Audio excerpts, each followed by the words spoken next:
people are constantly raising the bar. Sacrifices need to be made. What would you guys say are your biggest weaknesses? You or your enemy right now? The success of life. Just a fucking podcast. Hey guys, welcome to the Hypertrophy Hustle Show. This week, with my temporary guest host, Gregnuckols. Okay. And so we're going to talk about a range of things. There's a lot of things that I want to talk about with someone like Greg. Very intelligent guy, very sarcastic.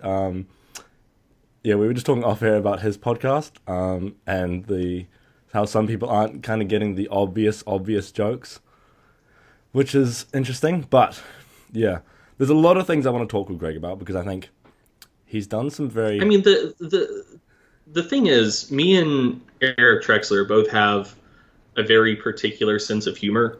And if you understand it, that doesn't say good things about you. Like, we're specifically trying to make a podcast for, as we said in our first episode, people who may be interested in our content but who are illiterate. And also just people who are big enough scumbags to connect with our sense of humor. Like, that's kind of who we're going for. It's exactly me, man. I'm absolutely loving it. Completely illiterate scumbag, man. Thank you. Loving it. So, in terms of creating that podcast, because obviously, as one of the first podcasts in this niche, I'm highly offended at your accusations. But when making this podcast, why did you outline it the way you have? And when you first started thinking of making a podcast, because obviously it's something we all like. So many people have podcasts nowadays, none in fitness though, and it's very difficult to make it actually new and good. And what was your thought process in terms of that? And then how did you go about making it a bit more unique? So, the person who pitched the idea to me was my wife, actually. She's a big podcast listener, and my knee-jerk thought was, well, no, that's a stupid idea. So this was a couple years ago, and that thinking was twofold. One, I don't listen to podcasts, like, ever. It's not that... So, like, I just don't have that much downtime that I would be listening to podcasts. When I'm working, I'm generally typing something, either, like, responding to messages or emails or writing articles. And so I can't listen to a podcast as I write. And in the car, I mostly listen to NPR because I'm that cool. That's like... what is NPR? It's mostly, like, talk radio. Okay. So, I mean, that's like basically podcasts anyways. I like most of their programming, so I've never had a felt need to, like, bring podcasts in the car with me. So, yeah, I've never really listened to podcasts. So I was like, one, I'm going to be trash at this because I don't understand the medium. And then two, like, I knew that there were so many fitness podcasts anyways, that it would just be hard to stand out. And I didn't one of the things that I think people overlook about creativity is they think that, like, it's kind of like a magical process, but most of the process of creativity is understanding something well enough that you know what, like, the next extension of it would be. Yeah. And, like, I just didn't understand the medium. So, like, the only thing I knew about podcasts was, like, the podcasts that I had been guests on, which were all basically the same. And so, like, you know, I didn't really understand it. I didn't think I'd be particularly good at it. And this was a couple years ago. So, like, if I had one, it would just be me. And I don't think people want to listen to me talk for a super long period of time. And so, like, I figured, you know, if I have one, it'll basically be the same as every other fitness podcast out there. Like, I'll probably get the same guests, ask them the same types of questions. And then the question becomes, like, why would someone listen to my podcast versus any of the other ones out there that were functionally equivalent? And so after that initial suggestion, I did like listened to some podcasts to get a better idea of what the genre was like. We also brought Eric Trexler on to work at Stronger by Science, and so now like it made more sense because we could do something different. Yeah. Like he and I have pretty good rapport. I think our banter, I wouldn't say our banter is fun to listen to. I but would say certainly... it's pretty. I would say it's I think there's a good combination there because you have like a decent amount of comedy while it's like the same kind of humor, which I think a certain percentage of people really like, and then you guys I think can compete with each other intellectually, which I think is quite rare. I mean, the biggest thing for me is it's definitely more interesting than just me droning on and on for hours, you know? Yeah. It's hard to be funny by yourself, I'd say. The kind of the tone we're going for is, have you ever seen the movie Tommy Boy? No chance. Oh, man. So it's a classic. And do you know who David Spade is? No chance. Okay, so he's not in much anymore, but he was like a famous comedian in the U.S. in the late 80s, early 90s, and he just plays consistently like kind of dweeby, very dry, sarcastic characters. And so what we're going for tone-wise is like the movie Tommy Boy, but both of us are David Spade. Right. But anyway, so yeah, like our initial concept for the podcast was, have you listened to the podcast Serial? Yeah, somewhat, yeah. Okay, so we were initially thinking something like that, where it's like split into seasons and we're trying to tell one story over multiple episodes. We decided against that just because we pretty quickly came up with like 3 or 4 topics that we thought would be really good. So, you know, one season just about hypertrophy, where, you know, like one time is about mechanisms, one time is about like nutrition as it relates to hypertrophy, one time's about like programming. So like, okay, that seems like a good idea. We came up with like 4 or 5 decent ideas, and then after that we're like, well, shit, like after the obvious stuff we'd kind of be reaching, and so by, you know, season 7 it would just be something that's like super inane that no one actually cares about. Yeah. So we decided against that.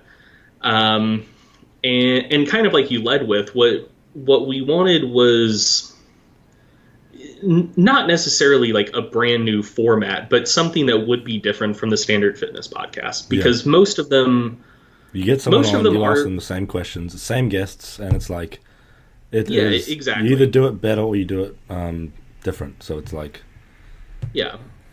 And so, like, I know there are some fitness podcasts that either do or have done pretty well that have a format similar to ours, where it's like multiple hosts just kind of like bullshitting for a while, and they also bring on guests. But I didn't see any kind of in the evidence-based fitness space. So yeah, like once we realized that we could do something that would be different and hopefully more engaging than average, we're like, well, you know, people may like it. There's definitely an audience of people who like podcasts that don't necessarily like written content. And also, just in terms of trying to keep content frequency up, it's a hell of a lot easier to record a podcast than to write an article like the articles we write. Yeah. So yeah, we figured, and it's also, it's a cheap medium to get into. Yeah, for sure. So one of the good things about pretty much anything online, and one of the ways that we approach pretty much anything we do with our business, is we want it to be something that you don't have to invest too much in to try. And then if it goes well, we lean into it. If it's not going well, we just, you know, push it aside, move on to the next thing. And so, you know, if after 5 or 10 episodes we hadn't caught our stride, people didn't really like it, they weren't listening to it, you know, we could have relegated that to the dustbin, but things seem to be going pretty well. Yeah. Is there anything in terms of like the majority of podcasts out there, what do you think is like the... Because when I look at it, there's like a few evidence-based fitness podcasts that do very well. Like obviously yours, Iron Culture, Revive Stronger, and Danny Lennon. Like those are the main ones that sing out to me. I mean, I'm not too interested in like powerlifting and stuff, so I'll always be pretty weak. So it's like I'm cool with that. And the majority of it will be like hypertrophy. That's all I care about. So those would be the main ones that I sort of see as like very, very good. But then outside of that, I can't think of too many that are actually really, really good. And it's, as you said, it's like there's this consistent sameness. It's like the exact same thing. And this is why I'm reasonably close with Steve Hall, and I've been trying to make a decent effort to make sure that I'm not just rewriting Revive Stronger, right? Like it's like he does that so well. There's no point in me trying to come on and do the exact same shit, because it's like, okay, why? It's not original. I don't think that's where I'll thrive. And I think there's particular gaps in like the podcasting niche that just isn't being filled because it's hard to fill it, because you have to figure out where it is. Would you say, like, in terms of the majority of fitness podcasts, or mainly like the interview style fitness podcasts, from your point of view, is there particular errors or particular just sort of sameness? Yeah, so I think there's I think they're all basically exactly the same. And so from my perspective, there are a few things that people could do better or differently. One is audio quality. Yeah. So very superficial, but something that matters to most listeners. Like this is something you said to me a while ago, because it's like my I think it was you. My audio was like it would cut out. My internet was always trash. And I mean, it's sometimes hard to rectify that, but like you can buy a microphone, you can ask the interviewee to record, which I still haven't started doing, which I should. But yeah, it's like I actually meant to ask you that before we started going today. But yeah, so that's something that's actually fairly easy to rectify. I'm not entirely sure how most Skype downloaders work, but my understanding is that for the most part, the audio quality that your listeners get from me will be the same as the audio quality that you're getting from me, that it basically just strips the audio from the call. Yeah. So you can't do video with this, but I guess you probably could if you synced it up. But there's a site called Zencastr where the way it works is it records all of the guests locally and then like uploads the audio. So like, for example, my computer would be recording my audio locally, and then it would send you an audio file of what my computer's hearing. Right. And so like I'm not using my professional mic right now, but even my built-in computer mic will record with higher quality than what eventually gets transmitted over Skype and comes to you. So yeah, not great for video, but if you're just doing an audio only podcast, recording with Zencastr is probably going to give you better audio than Skype will. Another thing that I think people could do is, one, think about what niche you're going after. So I think that most people with fitness podcasts, their target audience is all the same. It's mostly young, mostly men who just want to build muscle and, you know, maybe get stronger, maybe get leaner, but like same basic audience with the same basic goals. You get the same guests on, you ask them the same questions. Yeah. Something that I think people should put some thought into is like, well, maybe it would make sense to try to reach a different audience. So like, I've been on a fair amount of podcasts where the host is like a middle-aged person, but you can tell that the podcast is mostly aimed at fitness questions that are going to be more interesting to a younger audience, where it's like, I don't know that many podcasts that are primarily focused on, you know, fitness for busy middle-aged adults. And there's a lot of busy middle-aged adults who are into fitness. Like that would be a clear niche someone could go after. Or I don't know, like just basically try to think of a niche other than general fitness stuff. I definitely agree. I think it's incredibly beneficial. Like I noticed the moment. I mean, I was so scared to change the name and sort of figure out, because like mine used to be the Student Side Hustle. It was like, what the fuck is that about? Like I knew for so long that I didn't know what the fuck it was about. And I mean, it was so like, okay, it's for students, but it's not about being a student whatsoever. It was like the pinnacle of most misdirected, misleading name, I would say, because it's like that's never what we talked about, which is let's see. There was something else I was going to say. Something that's quite obvious is like, do some SEO work, like buy a domain where your podcast is hosted. We use a service called Simplecast where you can like set up basically like a homepage for your podcast. So ours is sbspod.com. But yeah, like if someone searched the Stronger by Science podcast, it would show up in the Google results. Or if someone searched like the name of one of our guests and podcast, it would, I don't know how high it would rank on Google because some of our guests have been on multiple podcasts, but like it would at least show up on Google. It is shocking to me how many podcasts have no search engine presence whatsoever. And like a lot of people find stuff through search. And I'm sure a fair amount of people are just finding podcasts on like by searching,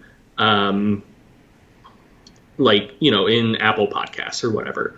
But I think a fair amount would probably come from Google as well. I mean, a fair amount for us is coming from Google. Because, for example, if someone listens to a guest who has been on another podcast and they're like, oh, I like podcasts. This was a very interesting guest. What else have they been on? And so they search the name of the guest plus podcast. Ideally, you would like your podcast to show up. First page of Google results would be good, but at least somewhere on Google. So I didn't realize until recently how few podcasts have any sort of Google search presence whatsoever, at least based on like guest names. So the way I realized that is when we brought Eric Trexler on to Stronger by Science. One of my first priorities is, you know, let's get him out there. Let's, you know, get him some e-fame and whatnot, because like that's good for him. And so by extension, it's good for me. So one of my priorities was just to get him on podcasts because that would get him in front of different people's audiences and whatnot. And so like I just searched Greg Nuckols podcast because I don't keep a running list of every podcast I've been on, but like I guarantee you it's been hundreds. It's been minimum 2 or 3 per week for at least the last 3 years. Jesus Christ! And so, like, I've been on a lot of podcasts. And when I Googled it, there were like maybe 15 search results. Shit. Which was shocking to me. And so that's who I introduced Eric to, and he got on most of those podcasts. But yeah, like there are probably over 100, and if not over 100, certainly 100% sure over 50 podcasts that I've been on that just don't show up on Google. And maybe they would show up if you Google the exact name of the podcast, and then there would be a link to like the Apple Podcasts spot or whatever. But yeah, like if you have a guest on and someone is interested in that guest and searches like that guest name plus podcast, you want some sort of web presence that will be indexed by Google where people can discover your show that way. Because one of the things I'm noticing is like discoverability is huge, and it's tough with podcasts because there's podcast charts and, you know, there's the search for podcast apps and whatnot. But podcasts don't really get shared around social media the same way that like articles do or even videos do. I find it's in particular communities they do, like people pop it on their story and stuff, And like that's but reasonably. I'm saying like just in general though. Yeah, I think it'll be like very. It's kind of like an article. I mean, I don't read that much, but it's like articles will do the rounds a bit more. Would you say? Yeah. So with any sort of podcast, like it's tough to build an audience, but part of that is discoverability. Because if you're writing articles, like you can throw those up on social media, and if they're good, they'll probably be shared a fair amount. And other than just like occasionally in Facebook groups, when someone asks, posts a thread like, "Oh, what podcast do people like?" Like then people will share your podcast there, but for the most part, people don't share podcast episodes the same way they would share an article. So discoverability is huge, and not having any way to take a slice of Google search traffic. I think people are leaving a lot on the table there. And then I would say the last thing, and I think this is one of the biggest issues that people have, is I think a lot of people start podcasts because they kind of know that they don't know enough to put out their own content, which is fine. Like I'm not judging anyone for that. That was me when I started, and I mean even still, because I guess especially in the evidence-based fitness niche, it's like you don't want to put out misinformation, especially if you know the people involved in evidence-based fitness, because you're too scared of being, oh shit, they said some dumb shit that's going to get someone hurt. And it's like, it's kind of like you're putting people's lives on the line, kind of. Yeah. And yeah, I definitely think that's probably very, very common. And then they're just trying to use their guests as their voice of information. Exactly. So I think there's a major drawback to that. And that is, I think there's a direct correlation between how much the podcast host knows and how interesting of a podcast they can make. So you mentioned Danny Lennon and Steve Hall. I know Danny a lot better than Steve, but I've interacted with Steve enough to know that he knows what he's talking about. And I know Danny pretty well, and Danny's really, really bright. Yeah. And so, with Danny's podcast, Sigma Nutrition, it's a fantastic podcast. It's an interview podcast. But Danny is really smart, and he does a lot of research on his guests before they come on. And so, to be a good interviewer, you ideally need to know a fair amount about the person you're interviewing and a lot about the topics you're interviewing them on. So one, the initial questions you ask can be interesting versus the question I've gotten probably 36 times where I go on a podcast and people are like, "Oh, so how about squats?" It's like, come on, man, tee me up better than that. So you can actually ask interesting, pointed questions, and you can get a conversation going with people. So if you're asking about, have to if you, and especially on the research and your guests, it's I've 100% been guilty of that, because it's so you'll think, oh, I just need to get a bunch of podcasts out, but it's if they're all shit because you know nothing about the guest, you cannot, you genuinely cannot ask them good questions unless you know a lot of stuff about them. It's I've had Eric Helms on 3 times now, and the more I've known about him each time, I find the better conversation I can facilitate just through actually knowing him. And it's night and day in terms of, okay, this actually is we're talking about things that I don't think I've heard him talk about before. And it's I feel like that is, it's just crucial, because it's okay, he's probably talked about dieting and hypertrophy a billion times, so and then even making it feel natural. And even if he hadn't, or even if you're asking him the same initial questions that everyone else is, just the ability to know enough about a topic that you can ask interesting follow-up questions and get a bit of a discussion going. Is big for making it engaging. Humans are social creatures, and one of the reasons I didn't want to launch a podcast by myself is, as your listeners are probably aware of by now already, I have a tendency to speak in monologues, which isn't the most engaging thing to listen to. Humans engage in... Yeah, exactly. Humans engage in conversation, and they're generally more engaged by listening to conversation.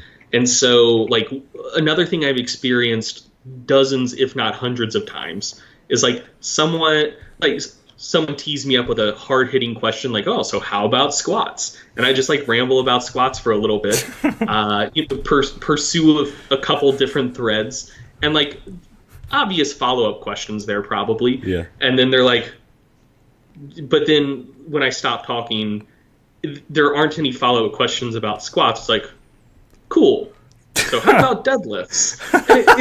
It's so abrupt. It doesn't make for good listening. No. And so like people who are smarter and more informed about a topic and their guests area of expertise, it's easier to ask follow-up questions, get a conversation going.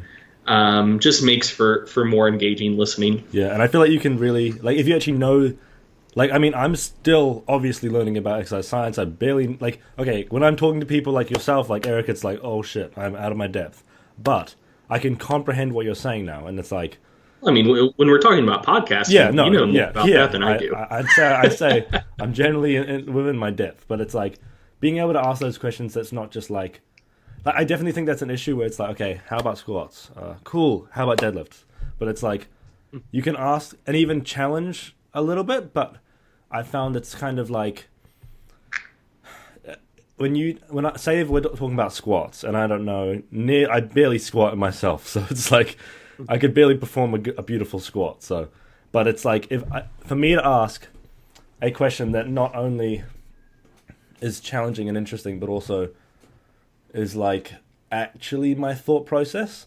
Like this is why I will write down questions, right? But it's like I try and basically get it away from there, because it's like if you're sticking to those questions you've drafted in your mind, it's like the conversation's going in one direction and then you jerk it in another, like unorganically, and it's just like it'll just kill it really quickly. And it's and there's just so much of that. It is like unbelievably, I don't know, it's a difficult thing though, because especially when you're like an interviewer who barely knows, like you've spoken to the guest never before in your life. The guest the guest has no clue who you are. Like I'm sure the first time we talked you were like, okay, it's just a random kid, like blah blah blah. Same with like every other guest who's ever come on. They're like, who is this kid? They don't know anything about you, and they probably don't really trust you either because they don't know you. So it's like, I kind of think you're gonna have to make people want to like you, because like if they don't even like you as a person, they're not gonna want to come on again. They're not gonna want to speak to you. They're not gonna actually like have a genuine conversation with you on air. Because it's like if you're not actually having a conversation, it's kind of like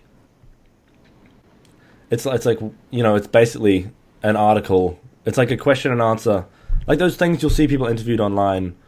I've only seen it for like musicians, but it's like question and answer, and they're just, here's the question, here's the answer, here's the question, here's the answer, and it's like there's no organic flow there, and there can be no I don't think there can be much unique thought. Yeah. And another thing of the fitness podcasts I've listened to, just staying on the topic of what the interviewer does, I think that there's skill in interviewing that I know I'm not super good at, and I know that because my wife's background is in journalism and she's a really good interviewer, and so I've seen her interview people. She's on a very different level from me. But one thing I've picked up on is you have to be able to modulate the type of interview you give based on how effusive your guest is. What does effusive mean? How much they're going to talk, okay, basically. Yeah, 100%. Because some people get on and they just want to, like they're expecting the question and answer where they give the answer instead of an actual conversation. So that, and also like, I think I'm a fairly easy guy to interview, because if you ask me about something, I have a hard time keeping the question, or I have a hard time keeping my answer like under 10 or 15 minutes. Yeah. So like you're going to fill up an hour of content when you bring me on. Like that's not a problem. But like other people give more succinct, direct answers to stuff. And so like if you're filling time, if you're interviewing someone like that, you as the interviewer need to be able to talk a little more. So the interview's not as staccato, where you ask a question, you get a 30-second answer. You ask another question, you get another 30-second answer. Like that can work for like a rapid fire round, but an hour of content like that is really jarring. It's very like, because then if someone's it's like you can't have, like, I remember, okay, here's a good example. I think your answer I think it was to my question on your podcast or someone else's question. It was the same episode about it was about basically how to, I think it was around squatting, deadlifting in your spine, and it was such a good answer because it was like, okay, I believe you and maybe I'm even picking the wrong episode here, but I know like commonly you and Eric will go back and forth, and it's like, oh, this is what I think, this is what I think, this is what I think, and it's definitely good because you'll actually have that, like you're actually fleshing your thoughts out, at the moment, instead of like, if you ask them the classic question, they're gonna have their classic answer and they just go into their monologue droney speech. It's like when you have a guest on and the first question you ask them, and I'm still trying to figure out how to do it with myself. When I have a guest on and the first question I ask them is like, oh, how did you get into this? What is your story? Yeah. Before I ask them that, I try and like off air tell them how I want them to answer that, and like what kind of things and like what I don't want the answer to be, and sort of preface that a little bit because it's such a like, oh, I grew up in Birkenhead and I went to high school here, and I here's a question for you, man. Why are you asking that question in the first place? Well, because I think there's a lot of interesting things that can come out of it, because you can actually only get so much, and maybe this is my lack of skill in research, but I think you can only get so much from someone's story from actually just researching online. And then there's interesting parts of their story that they won't see as interesting, but that I see as interesting. And then it's like, I will pick at those bits and sort of say, oh, like, why? And then when you're researching someone as a podcast guest, do you listen to other podcasts they've been on? Yeah. Sometimes. And it's like, they probably tell that story on some other podcast. Exactly. So it's like, I'm still trying to figure out how to get them to tell it better, if it's even possible. Or even if that's a useful starting question. I mean, I think a way you could get into it is if it's someone who's never been on a podcast before, or maybe have only been on like one or two and they haven't given their spiel before, like then you could ask it. But if you asked me that question, I guarantee you could find the answer to it 50 different places on the internet. I can basically take your audio from another podcast, put it in there, and then And so what you could do is instead do that background research and then say like, hey, I heard when you got into lifting, you did X, Y, and Z, and then follow-up question about that particular thing. So you don't have to spend, 10 minutes of a 60-minute podcast having someone rehash something they've rehashed a dozen times before, See, this is the kind of shit that makes, I think, you do very well. Because it's like you'll see stuff and then you'll think, okay, like this is not optimized, and then I think you'll figure out a way to, because in some ways I definitely agree with that 100%. I mean, I think there's certain situations when it's been that question can tee up some very, very good content afterwards, but it's so hit or miss. Because it's like you'll get someone who's said their thing a billion times and then they'll give you the monologue, and it's like they're not giving. There's no emotion in that. Yeah, and so try to find that story elsewhere to see if there are like interesting follow-up questions that could be asked. But if it's the basic thing like, oh, I played sports in high school and that got me into lifting, and then the iron bug really bit, and now here I am. Like. That's not going to be interesting to your listeners, and there's probably not going to be an interesting conversation to come out of that. Yes. So then, with a guest like that, you can just skip it. I definitely agree. I think it's I think I often give myself slack because I'm like, oh, you're only 20. Like, it's cool that you're even doing this, but it's like, Yeah, I think it's very hard to take an objective look at your own content and sort of think, okay, especially with podcasting, because it's like, okay, this is a conversation, this is organic, but no, like it's planned, obviously. It's like, this is why, like, obviously he's not amazing, but like Joe Rogan, right? Like, as a podcaster, it's very, very hard to fault him because he knows the questions to ask and he knows where to, like, you would never catch him asking the same question every episode because he gets whoever the fuck on. And it's like, I don't understand. Like, this goes back to what we were talking about before about knowing enough about the topic.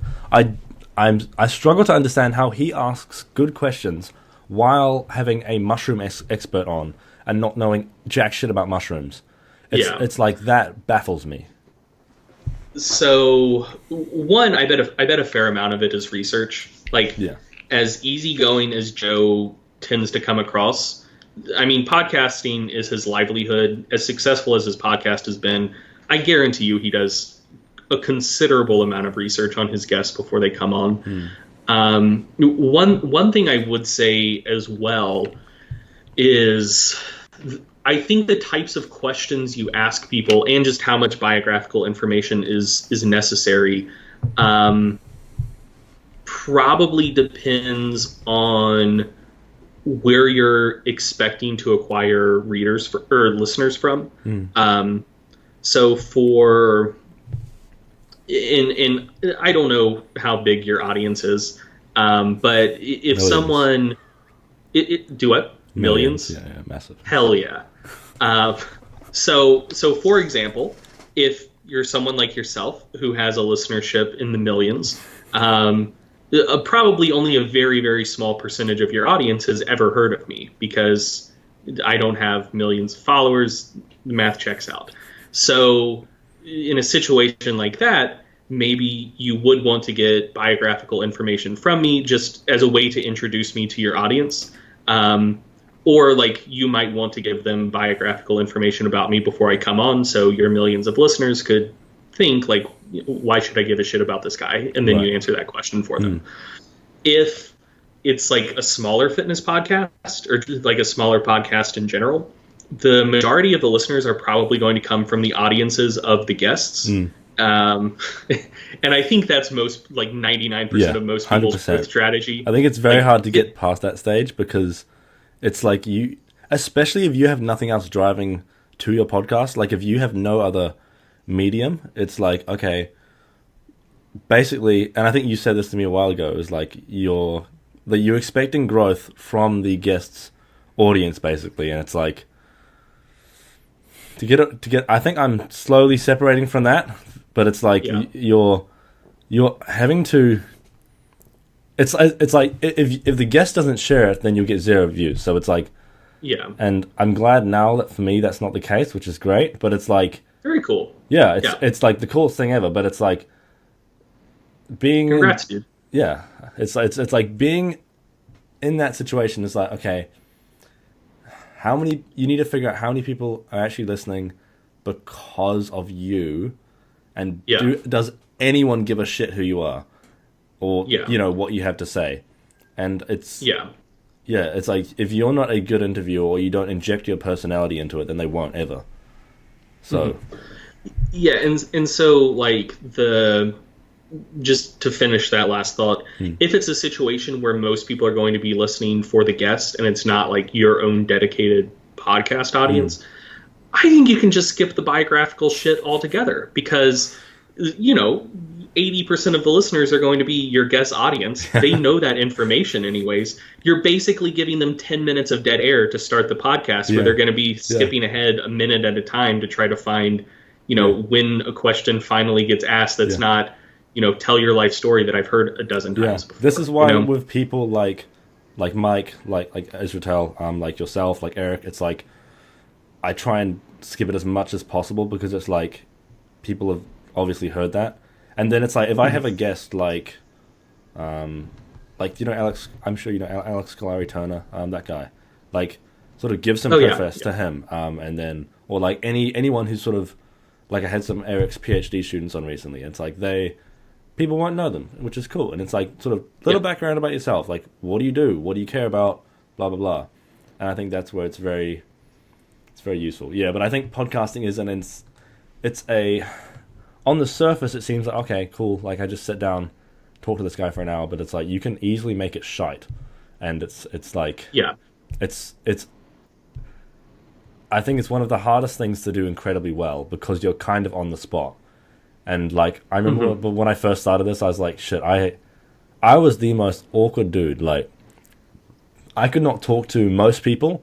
Now I could talk for hours, but it's like I can drone on, you know? I can do the monologue as well. Yeah. And yeah, it's definitely a difficult place to separate from. But I'd like to do a very organic segue. And one thing that I seriously think is like something that I think I've talked to Eric about, and I really want to get your opinion on it, is how necessary and what's your general experience when it comes to being a workaholic? Like where do you see that as necessary? Like for myself, it's been like I'm 20 years old so far. But there's definitely been periods in my life when I've been like, okay, my value has been precedented on the fact that I work heaps, and it's definitely been. I don't know. I've personally, not to turn this into a counseling session, personally used it to escape personal shit, but then again, it's like, okay, if you're working whatever hours a week, and then that's on top of your normal 9 to 5 or whatever, you're going to make progress, which is useful, obviously. But it's like that balance of, okay, do I become a psychopath who just works 24/7, or do I have a social life, or do I make progress, and can I make progress without that? And do you think, is there a period of time that you kind of have to do that if you want to be successful in something that isn't conventional, or? Yeah, I don't know. So I think a lot of it depends on where someone's at in their life and where they want to go, basically. Have you had a period of time where you feel as though it was unhealthy, or you feel as though it was like you had to basically give up every other aspect of your life, or was it like, is that just do you feel like it's that micro giving up stuff over the years, or is it massive periods of being a social recluse? I mean, I definitely go through periods where I don't do anything. A good example of that was when we launched our first book. Right. So the process leading into getting that finished up, figuring out marketing for that, and then the launch itself. The launch was a complete clusterfuck. We had probably a half dozen technical issues that. So, I mean, there were multiple things, but probably the biggest one is that we were using a site called Gumroad to process the payments and deliver the product. And for a solid 20 to 25% of the people that bought it, Gumroad took their money and just didn't send them their book. Like it wasn't in their spam. It wasn't anywhere. Shit. Like it just didn't deliver it. And so we had hundreds of emails that ranged from, hey, I've been following you for a while. I don't think you're screwing me over on purpose, but I didn't get my book. Could you send it to me? Those were good. We also had a lot of completely apoplectic emails because this was like near the peak. This shit like ebbs and flows in the industry, but this was at the point of where there was like a peak where people were mad about scammers in the fitness industry. And so this was the first time I'd ever sold a product. And so people were like, I thought you were better than this. You're just another goddamn scammer. And so for like a solid 4 days straight, angry emails were coming in faster than we could respond to them. There were still like other things we needed to do for the sale. And in a situation like that, when someone's upset because they didn't get their product, you can't wait 2 days to respond to them, you know? And so like for a solid 4 days straight, either me or my wife, like one of us was answering support emails, the other one was doing something else, like for launch related, and we were sleeping like 5 hours a night, and we just kind of took it all in shifts. Shit. And so, yeah, like that was a rough week. Yeah. And so, yeah, like there will be sprints like that, but like that's not how I'm going to live my life. Right. I think one thing, so like I am a workaholic. Like I put in probably 70 to 80 hours a week, give or take. Yeah. Yeah, now that I'm out of school, probably more like 60 to 70, but pretty tough work schedule. I think one thing that people maybe don't think about enough is being intentional with the time you spend that you're not working. Yes. So for me, like I'm very extroverted. I'm a very social person, and if I stopped working and I was like, okay, well, done with work for the night, I'm just going to watch Netflix the rest of the evening. Like, that shit wouldn't work out.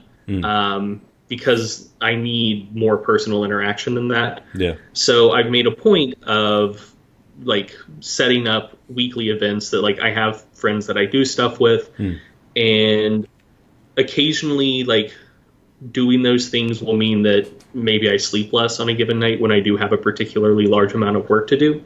But like I know that type of thing is necessary for me and my mental health. And so like I don't let stuff like that slip. And so it's it's almost like treating my free time as if it's a job to make sure that my free time gives me what I need it to give me. And I think a lot of people who do work a lot have a tendency to find themselves in a hole because they kind of follow the path of least resistance. Like they know they'd probably be happier if they did make more time to spend with friends that would help recharge them, give them more energy to do stuff. But they're like, I'm tired. That seems like a lot of work trying to coordinate with people. Like I'm just going to go home and like watch Netflix or YouTube videos the rest of the night and, you know, do it all again the next day. Well, I think it's tempting, right? It's and then when they do something with their friends, even if it seemed like a lot of work on the front end, they're like, oh, that was great, that was awesome, I should do that more. But then they just don't do it more. And I definitely went through a period where that was me, and I realized like this is dumb, I'm miserable.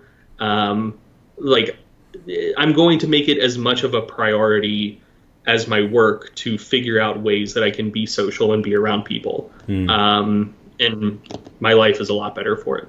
Yeah, and I think it's such a hard thing to actually grasp. Like, I remember there was a while where I thought, like, friends are completely useless. I just didn't see the point. It was pretty fucked. Like, I was, like, 19. This would have been, like, a fucking year ago, man. It's like, I thought, okay, yeah, like... And it's like, I wanted to conceive the usefulness of friends, but it's like, okay, that's kind of, the issue is the question, you know, like, trying to perceive their usefulness. It's like, okay, friends aren't meant to be useful.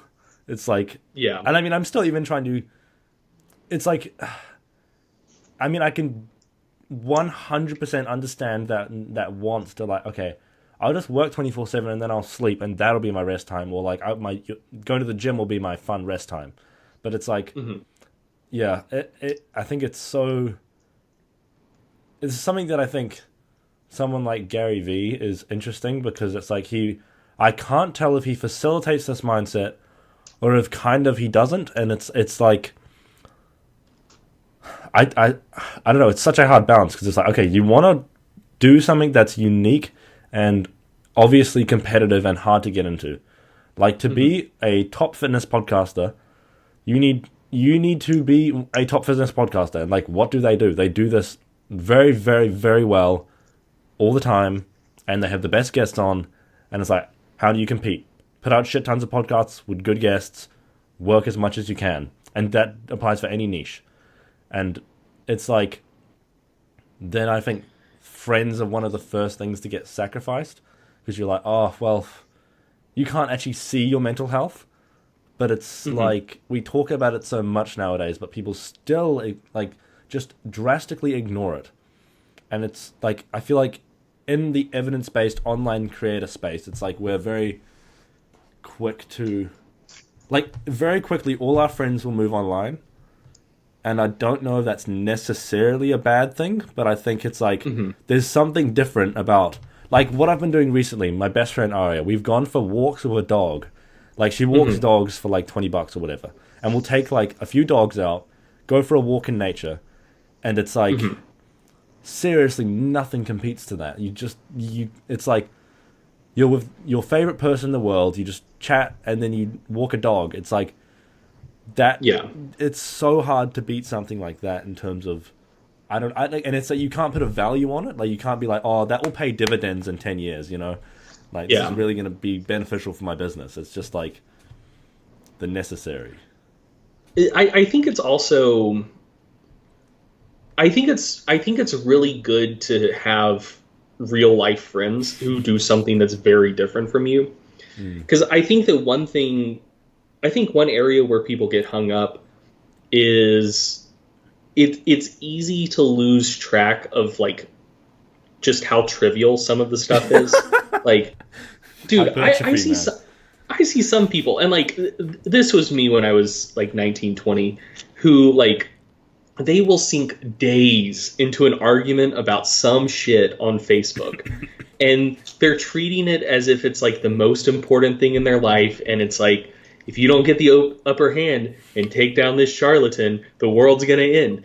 It's like, no. Like, as soon as you stop arguing with that person, 95% of the people that saw that thread are going to forget that the discussion ever took place. No minds are going to be changed. Like, it's a complete waste of time. And I think that if you're around people who aren't just, like, caught up in all of the same trivial minutia that we are in the fitness industry, you'll realize that. Yeah. I think for me, at least, one of the things that helps me, like, catch myself and realize, like, oh, I'm putting too much time and attention on something that's trivial is if something is just, like, in my head and it's where a lot of my attention is going, and I'm hanging out with someone who's not in this world, and I'm thinking of, like, oh, where is this conversation going to go? What conversation topic am I going to bring up next? The natural thing for people is just to bring up the thing that's top of mind for them.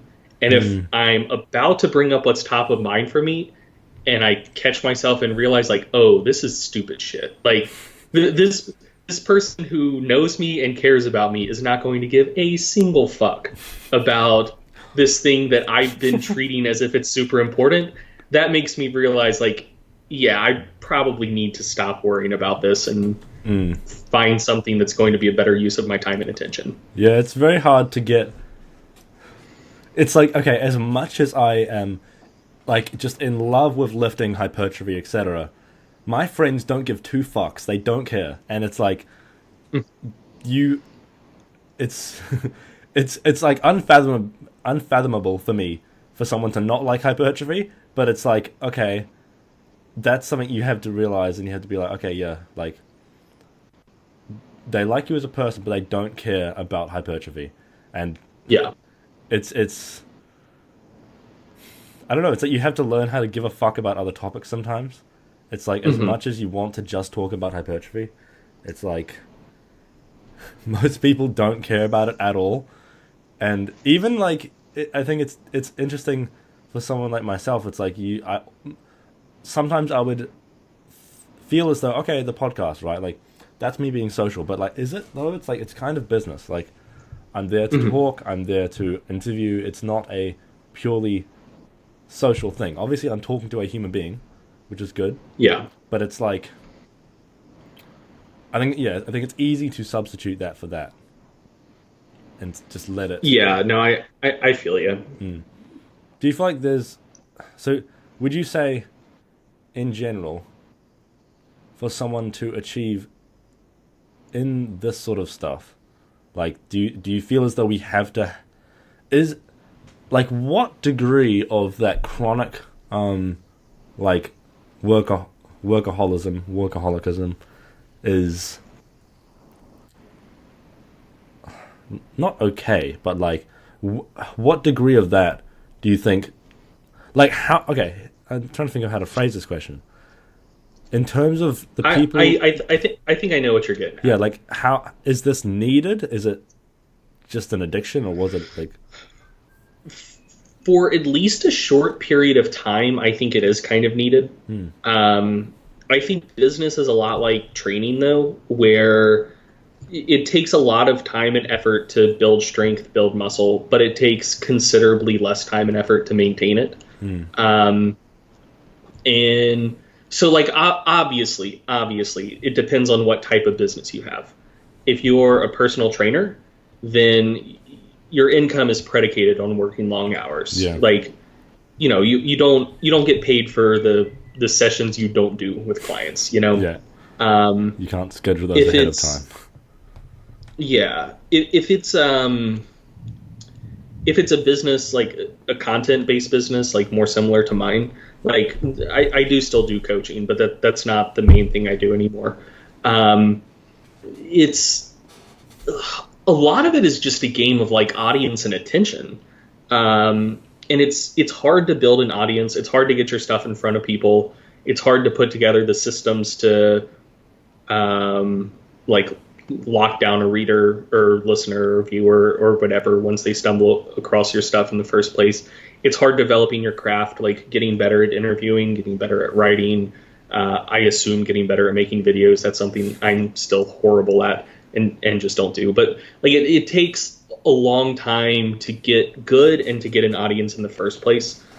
Once you have one, it's kind of more about what sort of lifestyle you want. And you probably can coast a little bit more. Yeah.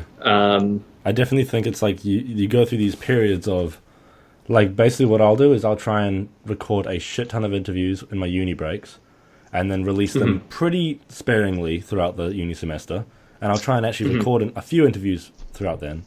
But then when I know it's like a growing period, like I'm trying to really grow now, it's like I'll target certain, like, either niches or whatever. It's like right now I'm doing a lot in terms of powerlifting. It's like having a lot of people on from powerlifting and talking to them and just trying to basically make like a massive push. So it's like, this is a strategy that I found has worked well for people actually to know who the fuck I am for the small amount of success that I have achieved. It's like, if I just basically, everyone follows in powerlifting, if I can get my podcast to flash up on their thing, like 4 weeks in a row, twice a week, it's like, but it's like that. It's very hard to do that consistently because it's like, okay, I've been putting out like 3 podcasts a week at that point. I can only do that for like fucking 3 weeks, like, and then during uni semester it's just unfathomable, impossible. Yeah. Is that sort of a similar strategy? Not in terms of content release, but like workload. So I see that as something somewhat different. I guess it's similar. I'm thinking more like, so looking at it through like my own perspective and like where I'm at now and how I got here. If I wasn't working, it almost always takes a tremendous amount of work to grow, to build your audience, to grow your brand, like whatever you're doing. But like, it's not hard to maintain an audience as long as the work you're putting out is still good. And so like right now I could definitely work considerably less than I do if I was fine to basically just take the audience I currently have and say, you know, I'm just gonna kind of coast here for the next 3 or 4 years. Like I could cut back tremendously on what I currently do. An obvious thing is I would never go on podcasts ever again. Like, you know, that's a few hours of work per week, because I mean I do enjoy it, but it is basically work. Hopefully getting me in front of a new audience and some new people. But like, if I wasn't trying to grow, like, I wouldn't need to do that. I'd probably still do some because I think it's fun, but like, that's something that just right away I could cut that out, you know? We could put out content less frequently. Wouldn't have started the podcast. Like, one of the things we're trying to accomplish with the podcast is I do know that people who like reading and like listening, there's certainly overlap. Like, that is a Venn diagram, but there are absolutely people who very, very strongly prefer listening to reading and vice versa. So, you know, that does take work. That's something I'm doing, trying to use it to grow my audience, reach new people. That's something that I wouldn't be doing if I was just coasting. And so, like, there's a lot of like little things that I could do to cut back that would collectively lead to a considerably smaller work week that I am doing because I am still trying to grow my stuff, you know? So, yeah, like, I mean, really just think about everything you do and every piece of it that the main goal of it is to grow your audience. You could just stop doing it. And you could primarily just focus on catering to the people who already follow your stuff. Yeah. So, yeah, I mean, I think it certainly takes work to maintain success, but it doesn't take nearly as much work to maintain success as it does to grow something in the first place. Yeah. Hypertrophy runs deep in terms of life. I think it's always a very direct correlation. One thing I think, another very smooth transition, I really want to talk about this with you because I think it was, I know you've given me good advice around a lot of things before, but I think this is something I heard you talk about briefly on your podcast, but I sort of want to dive into it a little bit more. In terms of not being a student, like studying efficiently, etc., like not that sort of stuff. I mean more along the lines of how, in terms of mainly exercise science, how do you go about, like, what is there any principles you have observed for, like, picking your master's, picking your PhD, sort of picking, like, okay, what makes you pick good things and actually enjoy it, and are you doing it for the right reasons, etc., etc.? Like, is there anything you've observed around people doing exercise science at a postgraduate level or even an undergraduate level that you think they should take into account or benefit from? Man. I'm probably not the best person to ask about this. I had a fairly rough experience with my master's, so some of it I probably don't yet feel comfortable getting into. But yeah, there were some bumpy spots. One thing that I would absolutely say is, like, do as much research as you can about the program before you get into it. So one of my points of displeasure about the program I went to is it was a very, very research-focused program, which was great because one of the things the main thing I wanted to get out of the process was, like, since I write about science, like, that's one of the main things I do professionally.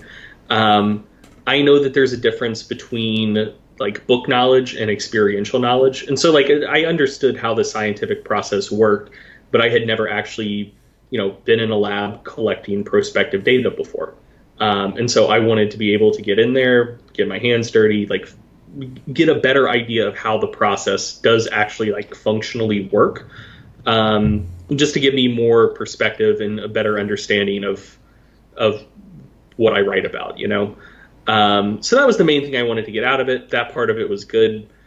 The thing that did irk me quite a bit is, since it was a very research-focused program, the classes were a joke, honestly, which I didn't really know going in. I looked at the class list; it seemed like pretty good stuff, and then, like, the teachers, once you get in, were pretty forthright about the fact that, like, hey, we need to make sure you know this baseline level of information, but basically we want you to be in the lab all or most of the time. And so we're not going to kill you in your classes to make sure you do have time to be in the lab doing research. Right. And so, like, I had a good experience in undergrad. Like, I learned a lot in the classes I took, and I was hoping for a similar experience with my master's. And, like, I just didn't learn much in my classes at all. And I'm not saying like, oh, I know everything already. Ha ha ha. It was like, no, like it was legitimately just a restatement of what we learned in undergrad for the most part. Right. We had a lab methods class that was really good. There was a solid there was a solid class on kind of more like the process of science and some of the things, like problems you may run into and whatnot. But yeah, for the most part, like the classes were a joke. Yeah. Was that the main? And so here, as you said before, don't go, obviously, and you wouldn't, but don't go into anything you don't want to talk about. And if I ask anything that makes you like, oh fuck no. So tiptoeing here, but is that the main sort of?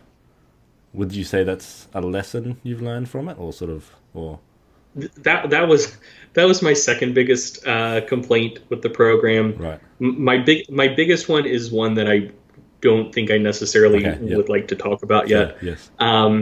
What I will say is one of the professors in the program, Dr. Hackney, the piece of advice that he gave all of us about applying to PhD programs, and I would say that this very much applies to master's programs as well. He said the three biggest pieces of advice he'd give people is 1, choose your advisor well, 2, choose your advisor well, and 3, choose your advisor well. It's kind of like the 3 rules of real estate: location, location, location. Right. Exactly the same thing. And so the advisor is the person that will oversee you over the course of your master's or PhD. Yeah.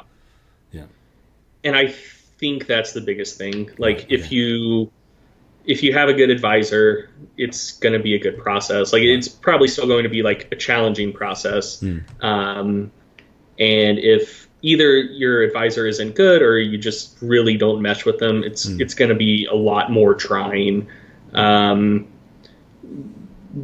Both in terms of like actually getting through it, and then also just like the stress you're exposed to. Right. Yeah. Because I mean, in terms of so like one thing that I would really strongly recommend is like, it's absolutely a good idea to take some time to actually meet your advisor, or like your prospective advisor, when you're in the application process. In person would be best, minimum a phone call. I know some people just apply to a program, just assume all of the advisors are good, like, figure that out when I get there. Right. Some countries don't even allow that. Like some countries, the way the system works is like, until an advisor agrees to take you on, like, you can't get into the program. In the US, like, a lot of people do just apply to programs and don't know the advisors at all. That's mind-blowing to me, honestly, that someone would even do that. But yeah, like, minimum a phone call, meet them in person ideally. But the biggest thing I would recommend is like, take some time to talk to the people who are actually working in the lab that you're interested in working in. Both, and not just about the current research that's going on, but like, what is it like actually working in this lab? What's your professional relationship with your advisor? Like, how do you perceive the quality of work that's being done? To what degree are you a functioning member of this lab whose input is listened to and appreciated, and how much are you just expected to essentially be slave labor? Like, there is a tremendous amount of variability in the sort of experience you'll have working in different labs under different advisors.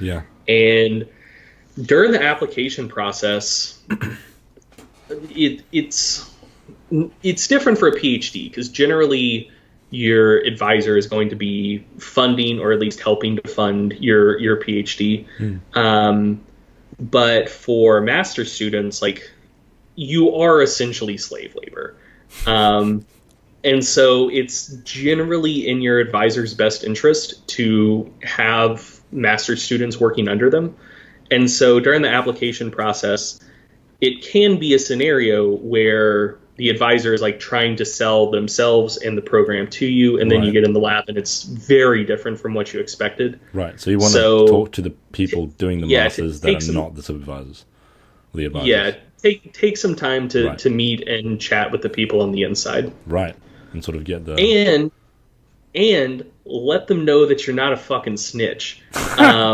So, like, I'm not going to name names or spill any beans, but at the program I went to, there were several advisors who were utterly fantastic. There were several advisors who people had some more issues with. And one thing that I saw is when like prospective students would come to apply and interview, they would like come out to dinner with us one night and ask us questions about, you know, what's it like working with this advisor? What's it like working in this particular lab? And some of the people were like afraid to be honest because they were afraid that the people applying would then go tell the advisor what they said at dinner the night before. And so they were like, I just don't know if I could trust that person who was coming in to like not snitch on me. So like make it clear, like, hey, I want to know what's going on. I want the full story. I'm not a fucking snitch. Like just do your best to get the full story out of people.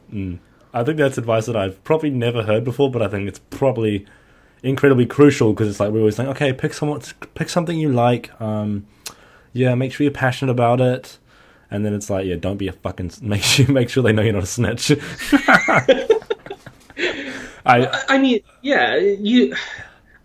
Ultimately, with most things in life, the more information you have going into something, the better off it is for you. And the people who are probably going to give you the best information are the people who are living and working in the environment into which you will be going. Yeah, and they're inherently kind of unbiased, or somewhat, a bit more honest. They just have a better idea of what's going on. And so it's your job to try to get the best and most thorough information out of them as possible. Boom. Okay. Fantastic. So, I think we'll end off there. So, Greg, where can people find you? Do you have any specific products coming out? Do you have anything that you're ramping up to? Obviously, you have a reasonably interesting podcast. The First Fitness Podcast, yeah. Let's see. Yeah, mine's actually a business podcast. Okay, sweet. We're... don't know if I should talk about that yet. Well, if you want, I can hold this off, but it depends. Nah, it's fine. We have a few things in the works. Until we have a better idea of what the launch date is, I probably shouldn't say anything yet, because, like, it could be next month. It could be, like, 2021. Okay. But, yeah, I mean, we've got some stuff in the works, but nothing that will be super urgent when this comes out. Cool. And then where can people find you? Where can people find everything Greg Nuckols? StrongerByScience.com. If you're interested in our podcast, that's sbspod.com, or you can just search the Stronger by Science podcast on whatever podcast app you use. If you're interested in subscribing to the research review I put out with Eric Helms and Mike Zourdos, that's called MASS, or Monthly Applications in Strength Sport. You can find that at strongerbyscience.com/mass. And if you want to follow me on social media, it's just my name everywhere. I don't have an interesting online handle. So that's me. And also, I would vouch for a lot of the content that Greg creates, especially the podcast. Although we have joked about it, it is very, very good. Like, there's very few actual decent fitness podcasts. Like, most are utter shite. So it's like, it's very cool to see someone who's actually being original and making fantastic content with interesting interviews. That's the cool thing. And also reasonably funny as well. So quite well, thanks, man. No worries. And also, I believe, I don't know if you mentioned it, did you mention there's also quite a decent amount of content on the Stronger by Science Instagram, or it's its own thing now? Oh yeah, I forgot about that. My wife manages that. We have a brand new Stronger by Science Instagram account, and it's good. My personal Instagram, some fitness stuff, a lot of food content, fair amount of pictures of my dog. The Stronger by Science account is just like all fitness information. The handle there, I think, is at official Stronger by Science. Yeah, so if you want to sift through the bullshit, just go to that one. Yeah.